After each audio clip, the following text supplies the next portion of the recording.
다니엘이 활동하던 시대는 기원전 605년에서 562년 정도의 사이입니다. 본문이 말하고 있는 다니엘서 4장 35절은 그러니까 지금부터 약 2600년 전에 있었던 일을 기록하고 있습니다. 당시에 근동 지역의 패권 국가는 바벨론이었습니다. 바벨론은 정치, 문화, 그리고 경제와 역사, 모든 면에서 압도적인 권세를 가지고 있었습니다. 특히 그 당시에 바벨론을 통치하고 있던 느부갓네살이라고 하는 왕은 근동 지방에서 신적인 존재로 추앙받던 왕이었습니다. 특별히 바벨론 문화에서는 왕은 신의 뜻을 이루는 신의 대리자로 여겨졌으며 왕의 말은 곧 법이었습니다. 그런 느부갓네살을 하나님은 낮추십니다. 어떻게 낮추셨는지 성경을 찾아 함께 읽겠습니다. 다 같이 읽습니다. 시작. 바로 그때에 이 일이 나 느부갓네살에게 응함으로 내가 사람에게 쫓겨나서 소처럼 풀을 먹으며 몸이 하늘 이슬에 젖고 머리털이 독수리 털과 같이 자랐고 손톱은 새 발톱과 같이 되었더라. 아멘. 여러분, 이런 일이 사람에게 일어날 수 있을까요? 현대에도 아주 드물게 이런 정신병적인 일이 사람들에게 일어난다고 합니다. 보안스로피라고 하는 학명으로 규정된 이 정신질환은 자신이 마치 소나 늑대가 되었다고 여기는 정신질환입니다. 하나님께서는 스스로 높아져 교만했던 느부갓네살을 치셨습니다. 정신 이상이 오게 하셨다는 거죠. 다니엘서 4장 33절에 바로 그때에라고 말하고 있는 이 부분의 고백은 다니엘의 고백이 아닙니다. 느부갓네살이라고 하는 바벨론 이방의 왕이었던 그 느부갓네살이 스스로 자신의 상태를 고백한 것입니다. 그가 자신의 상태 이미 지나왔지만 그 상태를 어떻게 말하고 있느냐? 바로 그때 일이 나 느부갓네살에게 응함으로 내가 사람에게서 쫓겨나서 소처럼 풀을 먹으며 몸이 하늘 이슬에 젖고 머리털이 독수리 털과 같이 자랐으며 손톱은 새 발톱과 같이 되었다. 근동 지역의 패권 국가였던 바벨론을 통치하던 왕이었습니다. 모든 힘과 권력이 집중되어 있어서 신처럼 여겨지던 왕이 쫓겨나서 들판에서 소처럼 풀을 먹는 생활을 합니다. 하나님은 이렇게 다니엘을 느부갓네살을 낮추셨습니다.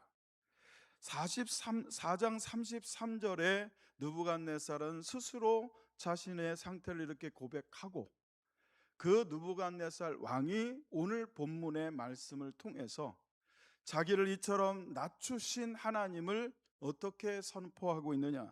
다시 한번 오늘 본문 다니엘서 4장 35절을 같이 읽겠습니다. 다 같이 읽습니다. 시작. 땅의 모든 사람들을 없는 것 같이 여기시며 하늘의 군대에게든지 땅의 사람에게든지 그는 자기 뜻대로 행하시나니 그의 손을 금하든지 혹시 이르기를 내가 무엇을 하느냐고 할 자가 아무도 없도다. 아멘. 여러분, 우리는 우리의 입으로 하나님을 고백하며 선포합니다. 하나님은 위대하시다라고 선포합니다. 하나님은 은혜로우시다라고 고백합니다. 그런 것처럼 우리가 하나님을 그렇게 선포하고 고백하는 것처럼 이방인의 왕이었던 느부갓네살이 자신의 입술로 하나님을 고백하기를 뭐라고 하냐면 땅의 모든 사람들을 하나님은 없는 것 같이 여기신다. 하늘의 군대에게서든지 땅의 사람에게서든지 그는 자기 뜻대로 행하시는 하나님이시다. 그의 손을 금하는 자가 혹시 또는 이르기를 내가 무엇을 하느냐고 할 자가 아무도 없다라고 느부갓네살이 선포하고 있다는 것입니다. 사랑하는 성도 여러분, 하나님은 아무도 막을 수 없습니다. 이 세상에 어떤 권력자도 어떤 지혜자도 어떤 능력을 가진 자도 하나님을 막을 자는 없는 것을 믿으시기를 축원합니다. 여러분도 막을 수 없어요. 그렇기 때문에 우리는 하나님의 주권을 깨닫고 받아들이고 인정해야 합니다. 그렇지 않으면 느부갓네살처럼 쳐서라도 깨닫게 하십니다.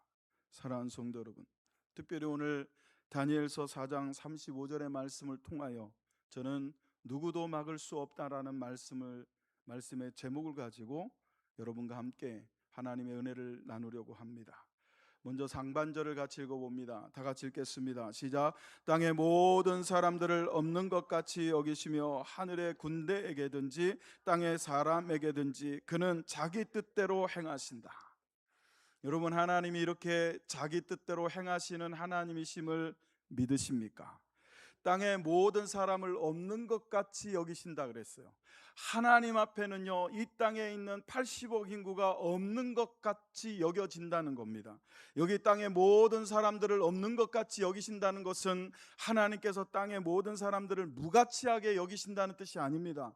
그만큼 하나님 앞에서는 이 땅에 사는 모든 사람들의 존재 가치가 비교할 수 없을 만치 연약하고 나약하고 무가치하다는 것입니다. 하나님의 가치에 비해서 땅의 모든 사람들은 없는 것 같이 여겨지는 존재라는 겁니다. 심지어는 하늘의 군대든지 땅의 사람이든지 누구든지 하나님이 자기의 뜻대로 행하시는 하나님의 작정과 하나님의 섭리를 막을 수 없음을 믿으시기를 축원합니다.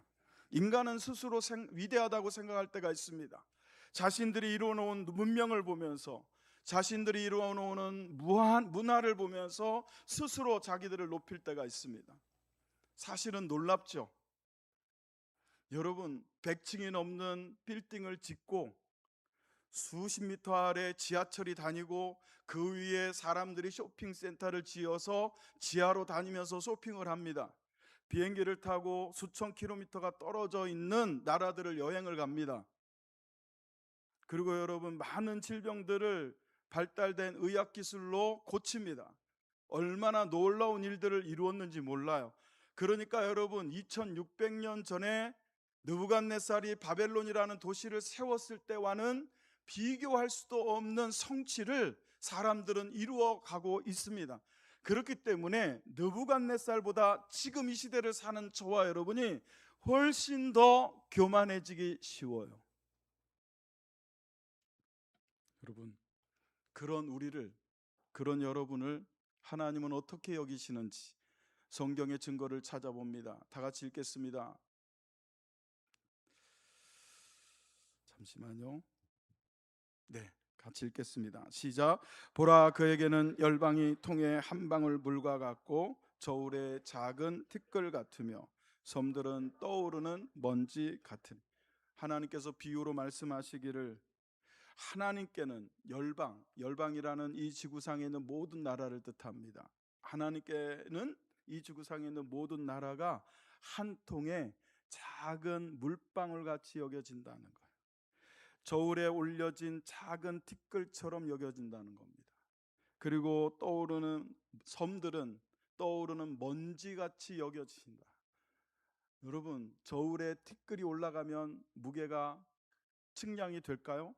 안 됩니다. 요만한 티끌, 아무리 정교한 여러분 저울에 올려도 그 무게를 달 수가 없을 겁니다. 그 정도로 열방이 하나님 앞에서는 가벼운 존재라는 거예요. 이 얘기는 결국 하나님은 그에 비해서 크시고 위대하신 하나님이시라는 거예요. 바로 그 하나님이 여러분 느부갓네살을 낮추셨습니다. 느부갓네살이 얼마나 교만했는지 성경은 이렇게 말합니다. 다 같이 읽어봅니다. 시작. 나 왕이 말하여 이르되 이 큰 바벨론은 내가 능력과 권세로 건설하여 나의 도성으로 삼고 이것으로 내 위엄의 영광을 나타낸 것이 아니냐 하였더니. 여러분, 느부갓네살은 자기가 건설한 제국을 바라봅니다. 왕궁 높은 곳 꼭대기에 올라가서 자기가 만든 제국을 바라보면서 이렇게 말하고 있는 거예요. 이 큰 바벨론은 내가 능력과 권세로 건설하여 나의 도성으로 삼고 이것으로 내 위엄의 영광을 나타낸 것이 아니냐 하고 교만하고 자고하고 있습니다. 그런데 바로 그 느부갓네살을 들로 뛰쳐나가 소처럼 풀을 먹어야 하는 사람으로 낮추셨다는 거예요. 사람 중에 제일 낮은 노예도 아니고 종도 아니고 그 사람보다 낮은 소처럼 짐승처럼 낮추신 하나님, 여러분 바로 그 하나님께서 그렇게 느부갓네살을 낮추었을 때 자기가 세운 제국을 바라보며 이렇게 자고하고 교만했던 느부갓네살이 하나님을 이렇게 고백했다는 거예요. 땅의 모든 사람들은 없는 것 같이 여기시며 하늘의 군대에게든지 땅의 사람에게든지 하나님은 자기 뜻대로 행하시는 하나님이시다. 여러분, 하나님을 여러분 이렇게 믿으십니까? 여러분은 하나님을 이렇게 고백하십니까? 근데 여러분 놀랍게 이 고백이 누구의 고백입니까? 느부갓네살의 고백이에요. 우상을 섬기던 하나님을 모르던 이방의 왕이 했던 고백이, 그는 자기 뜻대로 행하신다. 여기 자기 뜻대로 행하신다라고 하는 이 단어는 아람어입니다. 바벨론 언어라는 것입니다. 여러분, 왜 굳이 다니엘은 아람어로 이 부분을 썼을까요? 그것은 느부갓네살이 자기의 언어로 하나님을 이렇게 고백했다는 것을 나타내기 위해서입니다. 이 단어에서 뜻이라는 것은 단순히 무엇을 이루고자 하는 소망이나 꿈을 의미하는 단어가 아닙니다. 여기 자기 뜻대로 행하신다라고 할 때 이 뜻이라는 단어는 주권자이신 하나님께서 자유롭고 절대적인 의지를 가지고 이루시는 것, 그것을 뜻이라고 표현하고 있습니다. 하나님의 뜻은 주권자이신 하나님이 자유롭게 누구의 간섭도 받지 아니하시고 하나님의 의지를 가지고 절대적인 의지를 가지고 행하시는 것, 그것이 뜻입니다. 바로 그 뜻을 가지신 하나님은 자기 뜻대로 모든 일을 행하시는 하나님이신 것을 믿으시기를 예수의 이름으로 축원합니다. 아무도 막을 수 없습니다. 자, 여러분 저를 보십시오. 만약에 타락한 제가 제 마음대로 교회를 여러분 움직인다면 어떻게 될까요? 교회가 만약에 타락한 여러분들이 세상을 움직인다면 세상이 어떻게 될까요? 우리는 이미 다른 한 사람을 통해서 그걸 경험하고 있습니다. 세상에서 가장 큰 권력을 가진 한 사람이 자기 멋대로 정치를 하니까 온 세계가 전쟁통이에요. 온 세계가 고통을 받고 있어요. 누구라고 말하지 않아도 여러분 머릿속에 떠오르는 한 사람이 있을 겁니다. 바로 그 사람처럼 타락한 사람이, 여러분 타락한 인생이 자기 뜻대로 자기 원하는 대로 세상을 주물럭주물럭 한다면 이 세상은 멸망하고 말 겁니다. 더 악해지고 말 겁니다. 여러분, 하나님께서 하나님의 뜻대로 행하시기에 참 다행이고 참 감사한 일 아닙니까? 여전히 하나님은 이 부조리하고 부정과 불의와 불법이 횡행하는 세상 속에서도 하나님의 손으로 여전히 하나님의 일을 하나님의 뜻대로 행하고 계시기에 더 타락하지 않게 하시고 더 멸망의 길로 가지 않도록 붙잡고 계시는 것을 믿으시기를 예수의 이름으로 축원합니다. 여러분, 타락한 본성을 따라 살고자 하는 우리가 우리의 원대로 살아간다면 그런 사람들이 모여 사는 이 지구는, 이 세상은 반드시 멸망하고 말 것입니다. 그러나 하나님은 자기의 뜻대로 그 악까지도 선으로 바꾸시는 하나님이십니다. 성경이 그것을 증거하고 있습니다. 같이 읽어봅니다. 시작. 당신들은 나를 해하려 하였으나 하나님은 그것을 선으로 바꾸사 오늘과 같이 많은 백성의 생명을 구원하게 하시려 하셨습니다 라고 요셉이 고백합니다. 여러분, 창세기는 1장부터 50장까지 쓰여져 있는 책입니다. 이 50장 20절이면 창세기가 거의 마무리 되는 과정에 있습니다. 이 창세기 마지막 부분에 보면 야곱의 이야기가 삽입이 되어 있습니다. 야곱에게는 총 12명의 아들이 있었고 요셉이 팔려가기 전까지는 요셉이 11번째 마지막 아들이었습니다. 그 요셉을 특히 야곱이 편애했어요. 성경은 그것을 기록하고 있습니다. 그러자 나머지 10명의 형들이 여러분 요셉을 시기하고 질투합니다. 결국은 그를 죽이기까지 공모합니다. 그때 유다가 날려서 말립니다. 죽이지는 말자는 거죠. 그리고 구덩이를 팔고 그 구덩이에 던져 넣습니다. 그리고 지나가는 행상에게 노예값을 받고 팔아 넘겨요. 마치 유다가 예수님을 노예값을 받고 팔아 넘긴 것처럼 10명의 형들이 막내 동생을, 혈육을, 자기 동생을 팔아 넘기는 악을 행했어요. 그 타락한 본성이 그들에게 나타난 것입니다. 자기들이 원하는 대로 동생을 팔아 넘겼어요. 그러나 하나님은 그것을 선으로 바꾸셨다고 요셉은 고백합니다. 바로 이것입니다. 하나님은 타락한 인생들이 자기가 원하는 대로 살지라도 하나님은 그것을 막으시고 하나님의 뜻을 통하여 요셉을 건지셔서 결국은 요셉 하나를 통하여 야곱의 70명의 가족을, 그들의 생명을 건지시고 그 생명을 통하여 하나님은 야곱의 씨앗을 통하여서 이삭과 그 야곱의 자녀들을 통하여서 하나님은 하나님의 뜻을 이루신 줄로 믿습니다. 사랑하는 성도 여러분, 프로이센이라고 하는 나라가 있었습니다. 18세기에 프로이센이라고 하는 나라에는 갑자기 흉년이 들었습니다. 많은 백성들이 굶어 죽고 있었습니다. 그때 당시에 치세를 하고 있던 프리드리히 2세는 이것이 고민이었어요. 어떻게 하면 굶어 죽고 있는 백성들을 살릴 것이냐. 그래서 그는 감자라는 구황작물을 생각하게 됩니다. 그리고 심습니다. 그리고는 자신이 직접 그것을 먹어 보이면서 백성들에게 이것을 먹고 굶어 죽지 말라고 가르칩니다. 그런데 당시만 해도 18세기 후반에만 해도 여러분 유럽에서는 이 감자라는 작물이 단순히 그냥 가까이 하기 어려운 식물의 뿌리 정도로 여겨졌어요. 먹지 않았던 여러분 그런 열매였습니다. 그러니까 이것을 쉽게 먹기가 쉽지 않았어요. 왕의 입장에서는 이거라도 먹어야 백성들이 굶어 죽지 않을 텐데 먹으라고 본을 보여도 안 먹어요. 그래서 한 가지 지혜를 냅니다. 궁정 바로 앞에다가 밭을 가꾸게 하고 감자를 심습니다. 그리고는 그 감자밭을 군대를 동원해서 지키게 했어요. 그러자 그때부터 백성들의 생각이 바뀌기 시작합니다. 저게 얼마나 귀중한 것이길래 군대를 보내서 지키게 할까? 풀어주고 심으라고 권장하고 먹으라고 할 때는 거들떠도 안 보던 백성들이 군대가 지키니까 그때부터 감자에 관심을 갖기 시작합니다. 왕은 그것을 노렸던 겁니다. 100명이 지키던 그 감자밭을 10명이 지키게 합니다. 느슨하게 풀어줍니다. 그러자 백성들이 밤마다 찾아와서 감자밭에서 감자를 훔쳐가기 시작합니다. 그리고 훔쳐다가 심습니다. 그리고 요리를 해 먹어봅니다. 그랬더니 괜찮아요. 여러분 이것이 그 이후에 유럽에 흉년이 올 때마다, 전쟁이 터질 때마다 유럽 백성들을 먹여 살렸던 감자가 됩니다. 요리가 됩니다.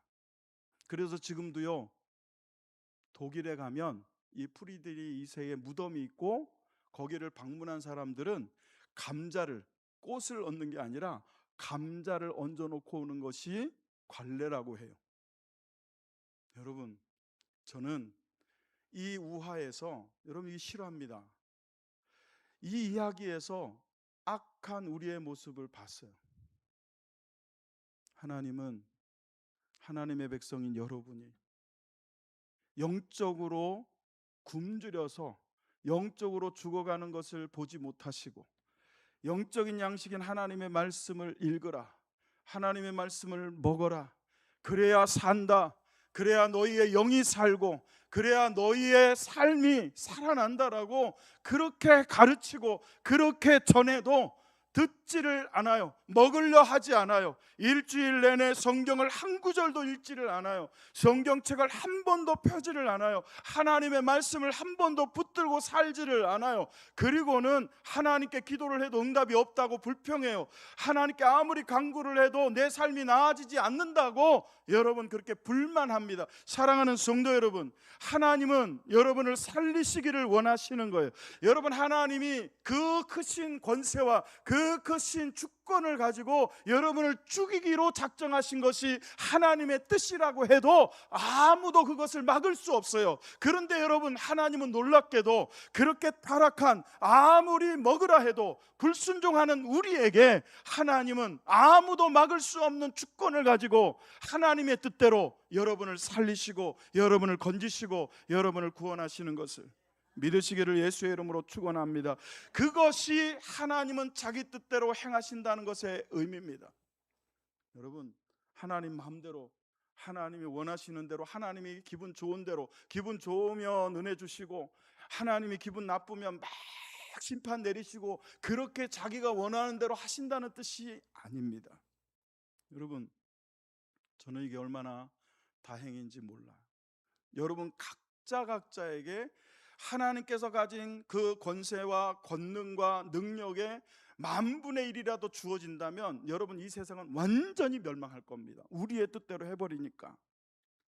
여러분, 성경이 그걸 증거하고 있습니다. 사사기 21장 25절을 같이 읽어봅니다. 시작. 그때 이스라엘의 왕이 없으므로 가장 이스라엘의 암울했던 역사 가운데 한 부분입니다. 사사기 시대에 실제로 왕이 없었습니다. 블레셋은 왕이 있었어요. 아멜렉도 왕이 있었습니다.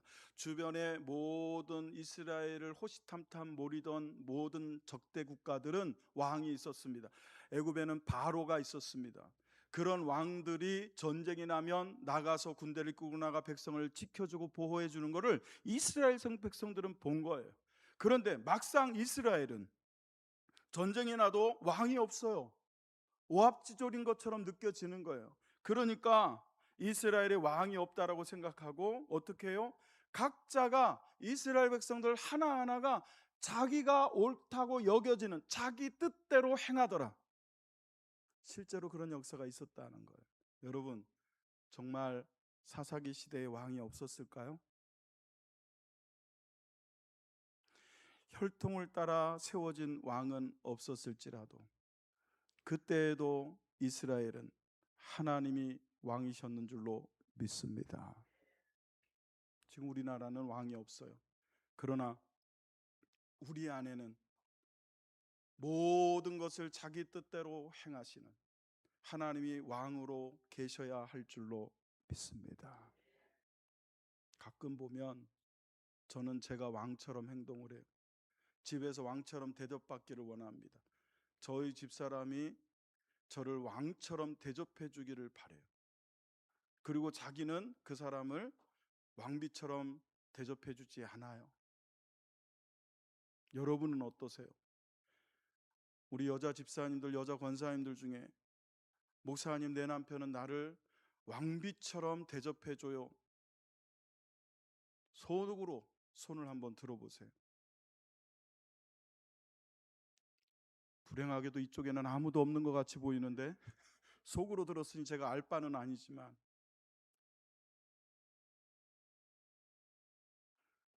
이쪽에도 별로 없는 것 같아요. 이쪽에는 묻기가 힘들어요. 왜냐하면 제 아내가 앉아 있어서. 여러분 안에 여러분이 왕이 되잖아요. 여러분 마음대로 행하잖아요. 여러분 마음대로 멋대로 살잖아요. 여러분의 인생이 자유롭고 여러분의 인생이 빛나고 여러분의 인생이 행복할 것 같죠? 아니에요. 빨리 내려와야 돼요. 그리고 예수님을, 하나님을, 성령님을 그 자리에 앉혀드려야 돼요. 그래서 아무도 막을 수 없는 하나님의 뜻대로 여러분, 저 사람이 아니에요. 교회가 아니라, 이 나라가 아니라, 이 지구가 아니라, 이 우주가 아니라 하나님이 나를 그렇게 하나님의 뜻대로 움직이셔야 한단 말이죠. 거기서부터 시작이 돼야 돼요. 하나님이 이룬 우주를 하나님의 뜻대로 섭리하시고 하나님의 뜻대로 이루어 가시는데 나만 거절하고 나만 받아들이지를 않아요. 나만 내가 왕이에요. 자기의 소견에 옳은 대로 행하고 있어요. 그러면 나는 결국은 망하게 되는 겁니다. 속히 더 늦어지기 전에 빨리 내 맘대로가 아니라 하나님의 뜻대로 되기를, 할렐루야, 원하고 하나님께 여러분의 자리를 내어 드릴 수 있기를 예수의 이름으로 축원합니다. 자, 여러분, 이렇게 타락한 인생들을, 아니 우리를, 나를 하나님은 구원하시기로 작정하셨다고 합니다. 자, 여러분, 지금까지는 하나님의 뜻이 무엇인지를 얘기하지 않았어요. 다만 하나님은 자기 뜻대로 행하시는 분이다를 가르쳤습니다. 그러면 도대체 하나님은 자기가 원하는 뜻대로 행하신다는 그 뜻이 뭐냐를 살펴야 돼요. 사도행전 2장 23절로 24절을 읽습니다. 다 같이 큰 소리로 읽습니다. 시작.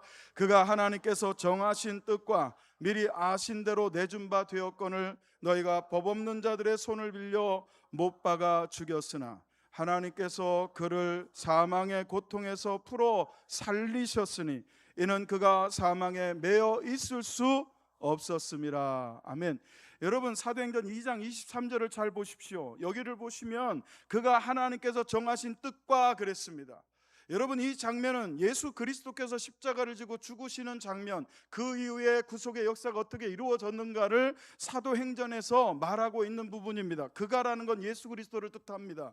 예수 그리스도께서 하나님께서 정하신 뜻과 미리 아신 대로, 여러분, 어느 날 우연히 하나님 나라를 거닐다가 그냥 번뜩 저 죄인들을 구원하려면 예수를 십자가에 내어 주어야 되겠다라고 하신 게 아니라 하나님은 미리 계획하시고 그걸 하나님의 작정이라고 불러요. 그 하나님이 작정하신 그 뜻을 따라서 정하신 뜻과 미리 아신 바대로 계획하신 대로 하나님은 저와 여러분을 구원하시기 위해서 십자가에 내어 주시고 법 없는 자들의 손을 빌려 그를 죽게 하셨습니다. 그러나 하나님은 또 미리 정하신 하나님의 뜻을 따라 죽으신 예수를 3일 만에 죽음 가운데서 살리시고 부활케 하사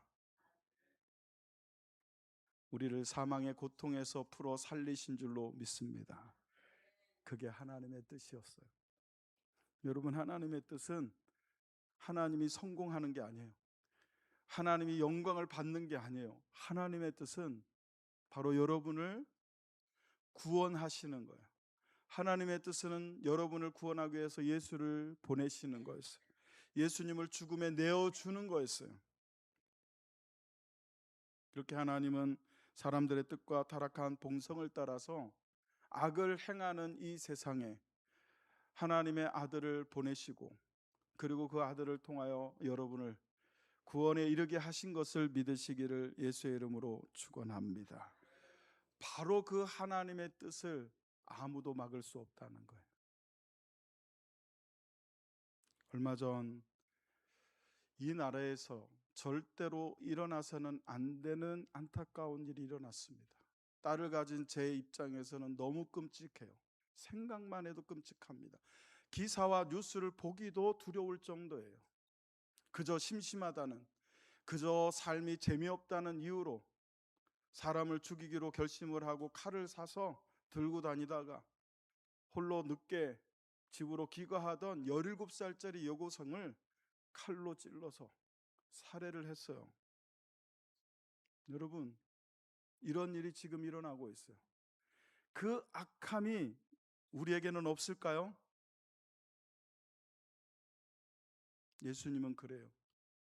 살인하지 말라 한 것을 내가 들었으나 나는 너에게 명령하노니 마음으로 형제를 향하여 나가라 하는 자, 마음으로라도 누군가를 미워하는 자는 이미 살인한 자니라. 이게 하나님의 뜻이에요. 여러분, 내가 기분 나쁘다고, 내가 재미없다고, 나만 죽는 게 억울하다고 불을 질러서 부인도 죽이고 자녀도 죽이고 위아래층 다 불태워버리고 내 것 아니면 너도 못 가져 하고 불태워버리고 내 삶이 재미없다고 열심히 살아가는 한 여고생의 피지도 못한 그 꽃같은 생명을 살인으로 빼앗아버리는 이 악함이 여러분에게는 없을까요? 우리에게는 없을까요? 여러분은 마음으로 누군가를 미워하지 않습니까? 누구를 향하여 라가가 무슨 뜻인지 아세요? 바보라는 뜻이에요. 바보, 어리석은 자, 그 정도의 욕만 해도 이미 살인한 자라. 여러분, 이게 하나님의 뜻이고 이쪽이 우리의 뜻이에요. 여러분, 어느 편에 서고 싶습니까? 하나님의 뜻에 서겠습니까? 아니면 인간의 편에 서겠습니까? 여러분 멋대로, 여러분 마음대로 여러분의 인생을 좌지우지하며 마치 사사기 시대에 이스라엘 백성들이 왕이 없는 것처럼, 마치 하나님이 계시지 않는 것처럼 각기 자기의 소견에 옳은 대로 행하는 것이 정말 자유입니까? 정말 그것이 행복입니까? 그것이 정말 진정한 의미 있는 삶입니까? 아니지 않습니까? 여러분, 아무도 막을 수 없다고 그랬어요. 단 하나가 막습니다. 단 하나가 그걸 막을 수 있어요. 그게 뭐냐? 여러분의 거부예요. 여러분의 불순종이에요. 하나님은 불순종하는 자를 막을 수 없습니다. 사랑하는 성도 여러분, 받아들이셔야 돼요. 하나님의 뜻을 받아들이실 수 있기를 예수의 이름으로 축원합니다. 믿음이라는 것은 무엇이냐? 단순히 낫기를 믿습니다. 내가 잘 될 것을 믿습니다. 내가 기도하면 이루어질 것을 믿습니다가 아니에요. 믿습니다는 건 뭐냐면 받아들이는 거예요. 하나님의 뜻을 받아들이고 하나님의 주권을 받아들이고, 하나님의 주권이 나를 이끌 때 그것이 진정한 자유요, 그것이 진정한 행복이요, 그것이 참된 인생의 가치라는 걸 받아들이는 것, 그게 믿음입니다. 저는 여러분에게 도전합니다. 받아들이시겠습니까? 여러분, 이 시간 우리 다 같이 믿음을 가지고 그냥 하라고 하니까 하는 것이 아니라, 여러분 여기서부터 올라오는 진정한 여러분 진실을 가지고, 예수님께서 말씀하신 것처럼 진실로 아멘, 아멘이라는 뜻이에요. 여기서부터 올라오는 진리의 믿음을 가지고 하나님의 뜻이 내게서 이루어지는 것이 행복합니다라고, 이 시간 우리 다 같이 아멘 하면 화답해 보겠습니다. 사랑하는 성도 여러분, 하나님은 아무도 막을 수 없으니 나도 아무도 막을 수 없는 그 하나님의 뜻에 순종하시겠습니까? 그렇다면 정말 느부갓네살처럼 하나님을 이렇게 고백하며 하나님께 순종할 수 있는 저와 여러분 되시기를 예수의 이름으로 축원합니다. 여러분, 저는 궁금했어요. 도대체 하나님은 그 크신 권능과 그 크신 능력을 가지고 왜 이토록 우리에게 하나님의 뜻을 이루려고 하실까? 무엇 때문에? 그것을 하게 하는 원동력이 뭘까? 여러분, 자동차는 기름이 있어가야 돼. 기름이 있어야 다닙니다. 전기차는 전기를 먹어야, 공급해줘야 달릴 수 있어요. 여러분, 이 본당을 비추고 있는 이 수많은 전구들은요, 전기가 공급이 돼야 빛을 발해요. 하나님도 무언가 하나님의 뜻을 통하여 죄악에 빠져있던, 타락했던 우리를 그토록 예수 그리스도를 주고서라도 우리를 구원하시려고 하는 그 하나님의 작정, 하나님의 뜻은 무엇을 원동력으로 해서 그렇게 행하시느냐 말이죠. 무엇이 하나님으로부터 그렇게 움직이게 했을까 고민이 됐어요. 성경을 찾아보니까 그것은 딱 하나의 이유밖에 없습니다. 여러분, 그것이 무엇이겠습니까?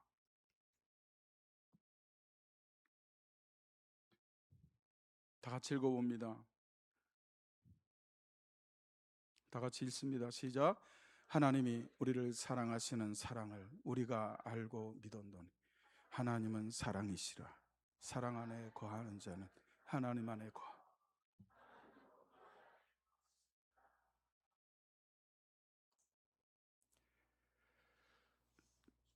저는 소망합니다. 열망하고 갈망합니다.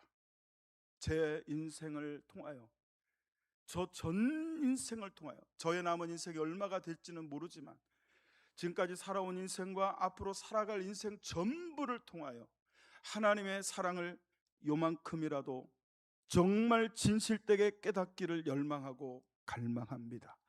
여러분, 성경이 글자로 하나님은 사랑이시라고 쓰여 있기에 그냥 덮어놓고 하나님은 사랑이라고 믿어버리는 게 아니라, 믿어드리는 게 아니라, 믿어지는, 경험되어지는, 그렇게 느껴지고 그렇게 살아내치는 하나님은 사랑이시라. 여러분, 왜 그토록 하나님은 하나님의 뜻대로, 자기의 뜻대로 행하실까요?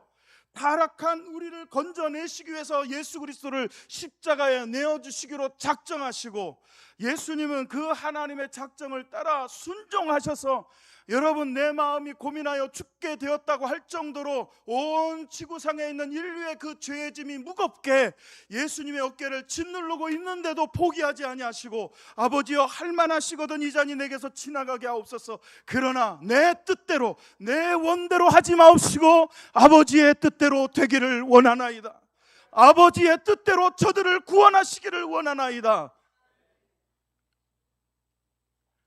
죄의 무게는요 너무 가벼워요.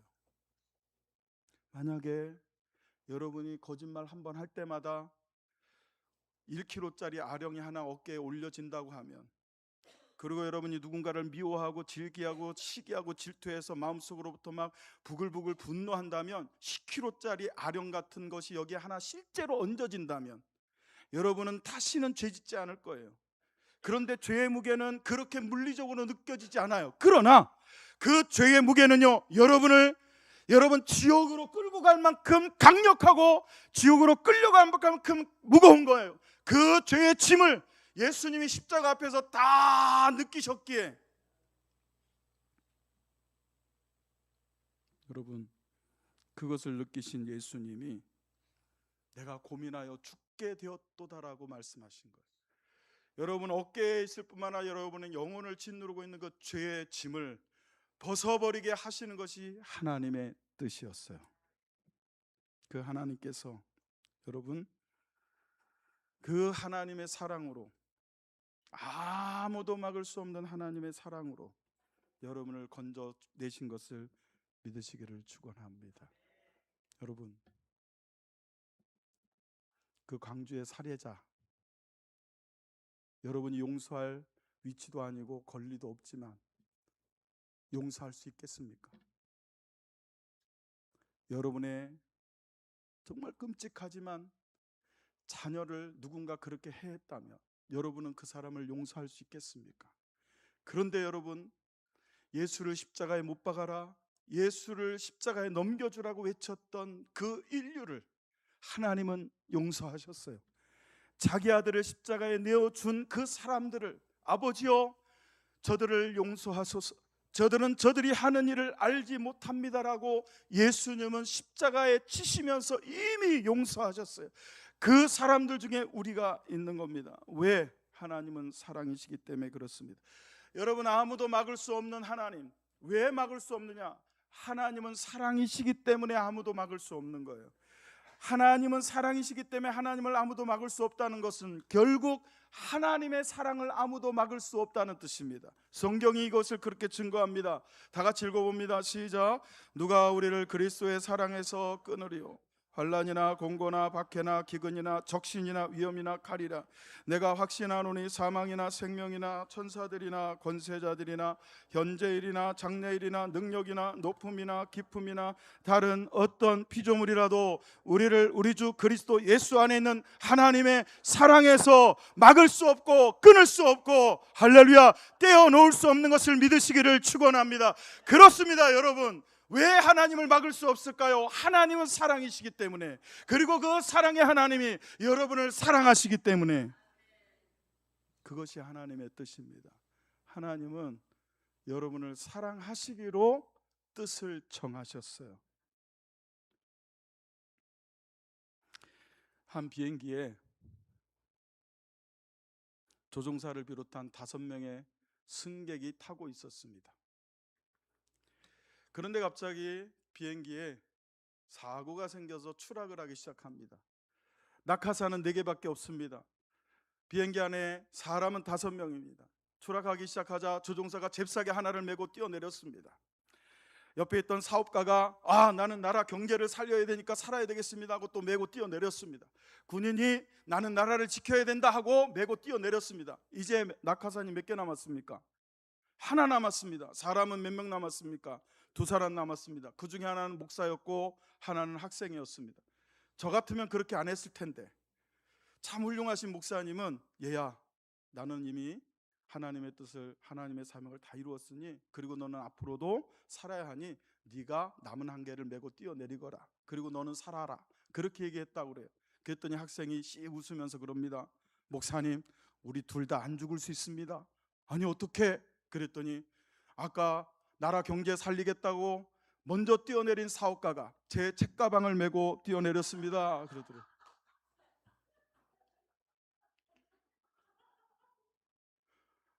여러분, 비우고 웃기는 얘기처럼 들리지만 저는 거기서 느낀 게 있어요. 예수님은요, 내가 죽을 테니 너는 살아라. 내가 너 대신 죽을 테니, 내가 너 대신 심판받을 테니, 그렇게 뜻을 정하시고 그렇게 작정하셨기에 십자가를 앞에 두고 제자들에게 내가 고민하여 죽게 되었다라고 하셨던 그 주님이 하나님 앞에 할 수만 있거든 하나님이 이 자리 내게서 지나가게 하옵소서 했지만, 그러나 마지막에 우리를 사랑하셨던, 너는 살고 내가 죽겠다, 네가 구원 얻고 나는 심판받겠다 하신 그 주님은 나의 원대로 마옵시고 아버지의 원대로 되기를 원합니다 라고 하셨던 겁니다. 사랑하는 성도 여러분, 아무도 막을 수 없어요. 저는 그걸 믿습니다. 교회가 위기라고 합니다. 한국교회가 위기고 성도들의 믿음이 위기고 다음 세대가 위기라고 합니다. 그러나 저는 확신합니다. 사람에게 여러분 포인트를 두면 위기고, 교회를 이루고 있는 우리에게 여러분 시선을 두면 위기지만, 우리의 시선을, 우리 집사님이 기도하신 것처럼 우리의 시선을, 우리를 사랑하사 아무도 막을 수 없는 사랑으로 여러분을 사랑하시는, 교회를 사랑하시는, 이 나라를 사랑하시는 하나님께 우리의 믿음을 두면 하나님은 아무도 막을 수 없는 사랑으로 여러분을 지키시고 구원해내시고 이끄시고 견인하사 결국은 하나님 나라 백성에 이르기까지 이끄실 줄로 믿습니다.